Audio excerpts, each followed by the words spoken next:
Hello everyone, আমরা ও বাড়ি থেকে চলে এসেছি। আর চুলটা তো ভিজে ছিল, বেঁধে গিয়েছিলাম, ওই জন্য আর কি এখন চুলটা খুলে দিতে হচ্ছে। আর প্রচণ্ড গরম লাগছে, বাইরে প্রচুর রোদ ছিল। এখন নাকি আবার নতুন করে শুনছি যে পেট্রোলও পাওয়া যাচ্ছে না, তাই আমাদের ওখানে রাস্তায় পেট্রোল পাম্প থেকে আমি ভরিয়ে এনেছি, যদি এখানে পাওয়া না যায় ভয়ে ভয়ে। এখানে আমার গোপুসোনাকে দেখো, গোপুসোনাকে তো আজকে দেখানোই হয়নি। এই যে গোপুসোনা এখন বসে আছে, আর গোপুসোনাকে দুপুরবেলা সেবা দেব, কিন্তু তার আগে আমি এসে আলু ভাজা করছি। ভাই চান করোনি তো তুমি আজকে? আজকে তো তুমিও লেট হয়ে গেলে, কি হলো এবার? আমার হয়ে গেছে। ভাই বসে আছে, ভাই শরীরটা একটু ঠিক হয়েছে। এই যে মা এখানে বসে ডাবের জল খাচ্ছে, আর বাপিও খেয়েছে। আজকে ভাই খেয়েছে, দিদা খেলো না। আর এখানে রয়েছে আমার, হ্যাঁ হুম। আর এখানে এই যে আমি আলু ভাজা করব, আজকে আমাদের নিরামিষ।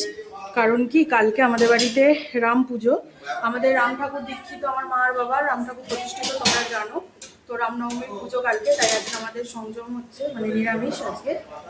তো মা রান্না করে নিয়েছে, আমি বলেছিলাম আমি এসে আলু ভাজাটা করবো সেদ্ধ সেদ্ধ করে, মানে সেদ্ধ সেদ্ধ আলু ভাজা। তো আলু সেদ্ধ করতে দিয়েছি, আর একটু সেদ্ধ হবে, বেশি সেদ্ধ হবে, একটু ভেঙে ভেঙে যাবে, তবে আর কি জিনিসটা ভালো হয়।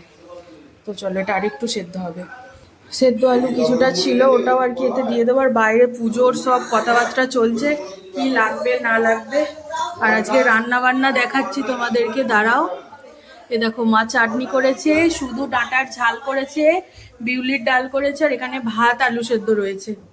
এই হচ্ছে আজকে আমাদের রান্না বান্নার। আমি ডাবের জলটা একটু একটু করে খাচ্ছি। আমি জানতাম না, একবার ঢকঢক করে খেয়ে নিতাম, কিন্তু ডাবের জল একটু একটু করে খেতে হয়, তবে আর কি এর উপকারিতাটা পাওয়া যায়। ঢকঢক করে খেলে কোনো উপকারিতা পাওয়া যায় না। এই যে একটু একটু খাচ্ছি। আজকে ডাবের জলটা খুব মিষ্টি।